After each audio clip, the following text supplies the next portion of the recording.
Welcome back to Block TV. Time for Chain Breakers, where we look at the people wheeling the sphere forward, and today a closer look at the anticipation in the lead up to the Telegram Open Network, which in wake of all the talk about Libra is set to be quite the game changer. Now, enter Moshe Joshua, who is CMO at investment management firm Black Moon, but also part of and heads the Gram Vault, which describes itself as the original custodian of the Telegram Open Network. Currently up, you can check it out, but not operational till the launch date for the Gram, which is October 30th. Speaking of which, first of all, I want to thank you so much for being with us today. Wonderful to have you. And all that said, Moshe, is the date of October 30th a solid date? Yeah, I wouldn't even put it as a date. I'd say it might even be earlier than that. But I can say before that date, it will go live. You really think that before 30th of October, the Gram will go live? Yes. The Telegram Open Network will go live? Yeah, the testnet that is live now certainly meets the requirements of what you would call a minimal viable product. If they went live with that now, they would certainly fulfill the requirements that were in the purchase agreement of the original SAFT when they raised the money for it. Right. And ultimately, the October 31st deadline is a date in which, if it does not go live, investors get their money back and all bets are off. So I think the pressure has to go live. It has to go live. And apropos, speaking of, just to remind us how much money was raised for it. In total, it was $1.7 billion in two separate rounds of $850 million each. The round 1 Gram tokens are restricted, and the round 2 Gram tokens are unrestricted. Right. And we're going to touch on all of that, but that's fascinating. As we said, might even go live earlier. Now, checking. Let's go back though. Black Moon. Explain to me what Black Moon is, because you are also. You guys are. You do the talking. Black Moon is a token securitization platform. We see ourselves more along the lines of building products that generate liquidity on behalf of our clients. We build a set of portfolios and investment opportunities for our investors to invest in on the platform. Very interestingly, this week and next week, we're going live with our own exchange. So the tokens that we issue, Black Moon is going live on the exchange. So the tokens that we issue will be fully tradable in a charts and order book basis. We've been live and operational for over a year and a half, fully functional with the secondary market, and it's been growing very nicely. How did Black Moon get connected with, because you guys are actually assisting and working with the vault of Gram, how did that happen? It started more from a relationship perspective, and from the CEO of Black Moon, Oleg Sadak, he, together with a couple of other investors in the Telegram Telegram investment opportunity, the Grams, they decided to come together and create a custody solution for Gram investors. Custodial solutions being quite high in demand. Correct, and some of the resources from Black Moon were associated to the creation of that company, Gram Vault, I being one of those resources, and that's really what Gram Vault is. Gram Vault is a hot wallet, cold wallet solution for the initial distribution of grams, but going forward as a company, it's a full service digital asset custody. Not just for solution. The idea being not just for the Gram, I'm assuming. Correct. So today we're mostly focused on Gram investors. We have what we're talking and considering a pre-registration phase for those Gram investors to sign up with Gram Vault to issue the initial distribution wallet. Right. So that when Telegram calls up and says, hey, remember that money you gave us a year and a half ago? Well, we're ready to deliver the grams to you. Please provide your wallet. Gram Vault will be the generator of that wallet. And that will kick us off at a few $1 billion of assets under management from day one. And there's no secret. It's no secret that Libra so much in the in the sphere and the talk about what Facebook is trying to launch, and Telegram, needless to say, is almost a juxtaposition of that attempt. I want to trail back a little bit to Pavel Durov, because you've had the pleasure of meeting the Durov brothers in that respect. And I want to remind people, though, that they were actually behind what could have been described as the Facebook of Russia until that was taken away from them. Yes, vcontact.com, known as Russian Facebook, Right. still exists today. It was created by Pavel Durov, his brother, and in association with one of the co-founders of Black Moon. So that's really where the relationship comes from originally. After vContact, the whole story of vcontact.com is really a little bit of a soap opera. Yeah. But after Pavel, That basically concludes with the president, with with- Vladimir Putin kind of taking control of it. we can say One that. can say that. Yes, I we said can that, say that. yes. Yeah. So Pavel Durov went ahead and created his new company, Telegram, back in 2014, and one of the people I work with founded Black Moon, and then over time, when they decided to do the Ton network and build out a blockchain, we got together again and started working together a little bit. And Quite correspondences. anticipated, and as you said, definitely happening. The first thing that comes to mind, and you'll make that distinction, is what, when it comes to Libra, all we're hearing over the course of the last almost month is, since the announcement of Libra, is their battle to basically regulate and be compliant with any type of regulation once there is any type of regulation, et cetera, et cetera. How is the Gram going to deal with that? What separates the Gram from the Libra when it comes to regulation? Libra is broken down into many parts. You have the Libra coin, you have the Libra investment token, you have Calibra, the app.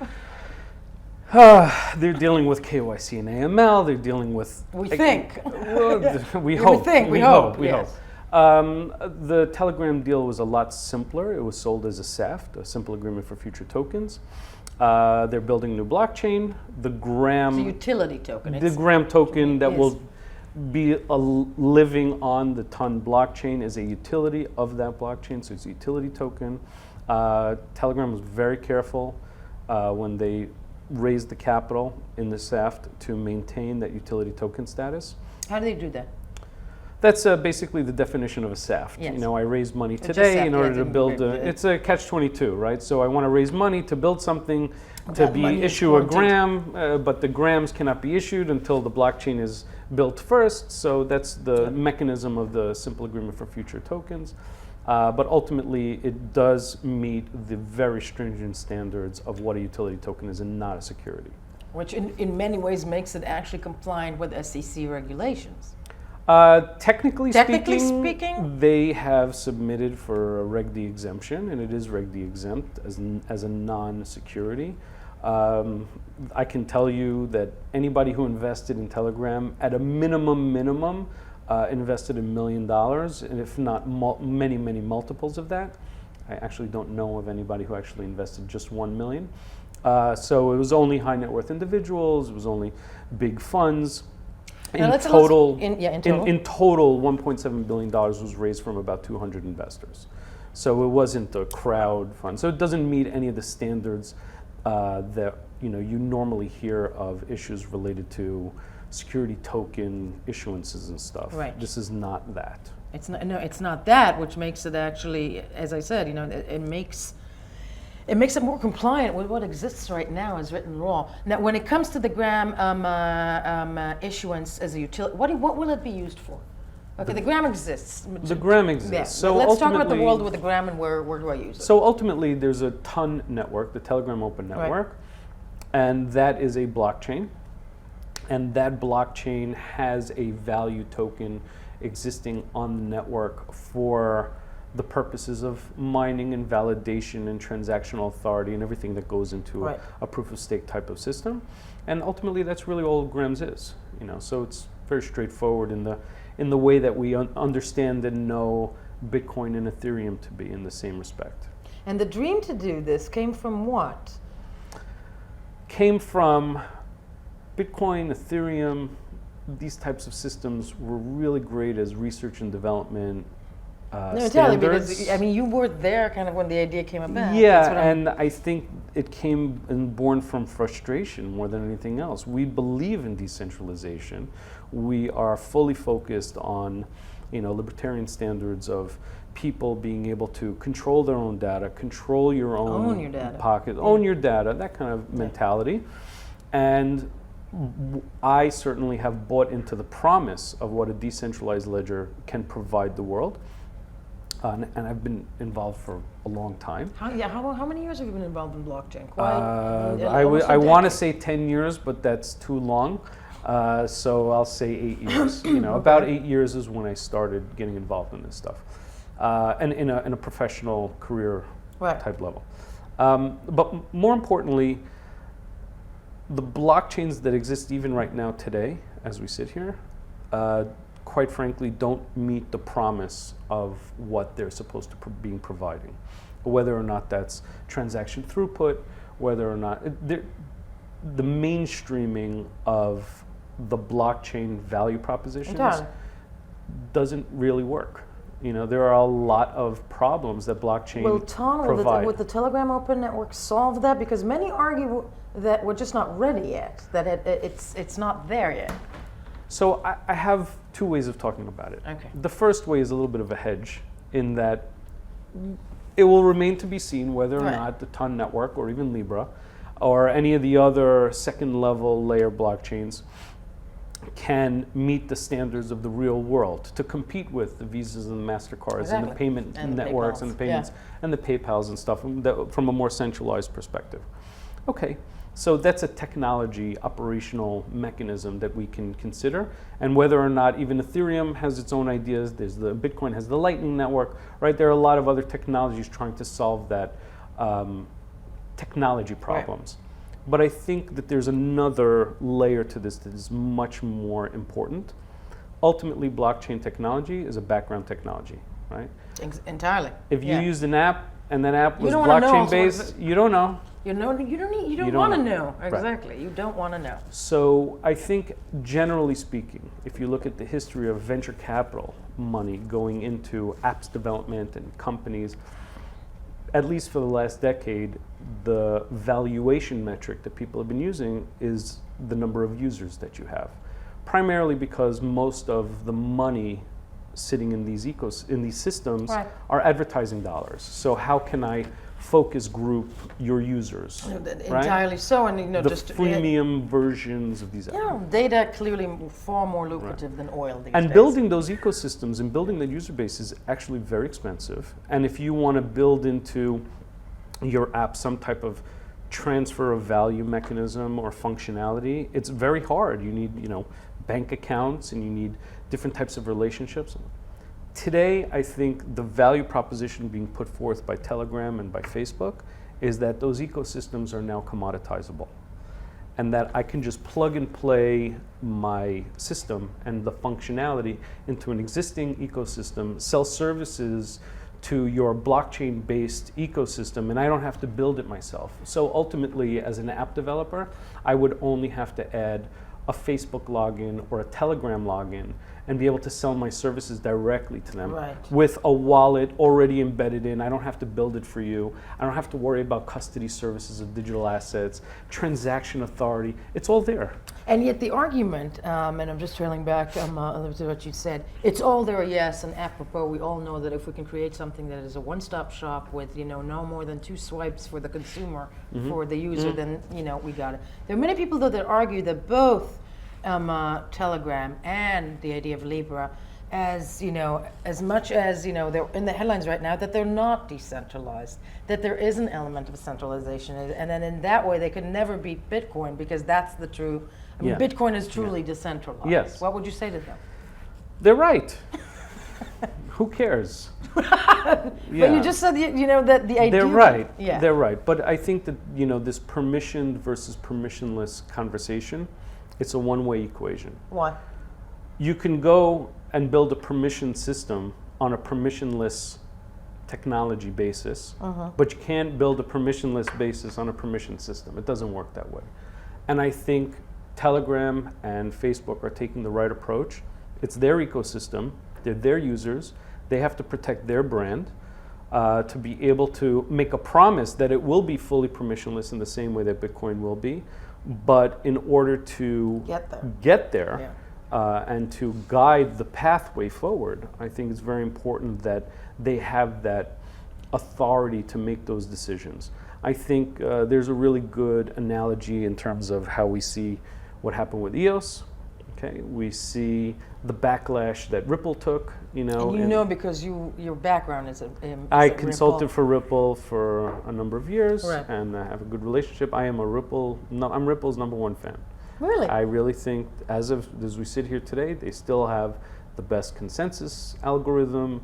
They have the best ledger. I think that there's a lot of things about Ripple that people just don't know about. I'm not here to talk about Ripple. No, I know, but I many can talk people all day long about it. I love it. Ripple is really an amazing standard to use. Yeah, and I want to go back to Graham though, and the price. I want you to break down for me how that, because you said it was formulaic. Yes. And the one thing, and then we'll go back to Libra, but that it was formulaic in order to protect it also. Yes. Can you explain that formula to me? Sure. So Okay. the formula that you're talking about is referred to as the 1 billionth formula. Exactly. And it was specifically used to price the number of grams that were going to be issued depending upon the amount of money that was raised. So the first gram that was issued in the SAFT, there are no grams available right today. now, exactly. We haven't launched yet. Right, so Yes. the future token in the SAFT that was sold, the first gram was sold at 10 cents, right? And then each additional gram thereafter was sold at 1 billionth higher the previous gram. So it's an exponential curve, if you will, a little bit at the 1 billionth level. Ultimately, in the first round, they raised $850 million. And if you take all of that calculation, it represents about 2.2 billion grams. Okay? And from 10 cents, using the curve, using the formula, you get to the last gram being issued at 95 cents, which averaged out at a 0.377 cents. So let's call it 38 cents. Okay. So the $850 million that were raised from those investors purchased those grams at 38 cents. That's the first round. That's the first round. The second round continued with the formula, starting from the 95 cents of the last gram issued, and continued for another $850 million, which basically brought us to $1.85 as the last gram, but the average price that they purchased at was $1.33. Okay. So, and those are unrestricted grams. And so if you just do the math, it comes out to about 637 million grams that are unrestricted. Which the math you just did. Right, and the key term is that the formula doesn't really mean anything other than the pricing metric that was used to raise the money. Right. Just so that nobody could say anybody had an advantage over another. There was no race to buy grams and be the first one in and get the best price because it was all averaged out anyways. So that's where the formula kind of removed the aspect of the of inequality, one can argue. Right, correct. In that initial phase. Now, again, we hear so much of the Libra, and I'm posing this to you yet. The gram is about to launch. It's really happening. Yeah. Why is there so little media, press, info about it? Is that by decision? Is that because, really? I think it's a great question. I think ultimately the company Telegram, by personality trait, do not promote things in the same way that you would think of as an American company markets themselves, like the Facebooks of the world. I think ultimately Telegram has always taken the approach of, hey, Mr. Development Community, look at these cool things that we built. They've owned the privacy sector in terms of they have, they're seen as the most trustworthy group of people that are not going to sell their data, people's data, and are the most secure system behind it. And from that sense, they don't need to promote themselves as much as I wish they would in some cases. I think you're totally right. I think it's an issue of mentality, and we live in such a westernized American world that everybody's expecting everything to be that way. Finally. But ultimately, I think it's going to start with the development community anyways. So no matter how much we want to promote, the mainstream and accessibility of these systems and chat apps, whether it's, in Calibra or Facebook or, whatever, even in the Telegram chat app, ultimately I think the initial marketing standard is always going to be towards the development communities. And I think even from that alone, never mind that who knows when Libra is going live. Entirely, yeah. I think that certainly in the blockchain space, Telegram basically owns that development community anyway. So don't think that it's not being marketed, just maybe not mainstream. Not mainstream, rather as rather within the community. So Joshua, I cannot of Black Moon and the Ton Vault and the Graham Vault. I can't thank you enough. Sure. I would love to have you back here as well. Quite enlightening. As we said, the headline is not only the promise, but might even happen sooner. That launch of that network is going to definitely make it by October 31st. Sure, thank you. Thank you, Chainbreakers. For us here at Block TV, we'll be right back.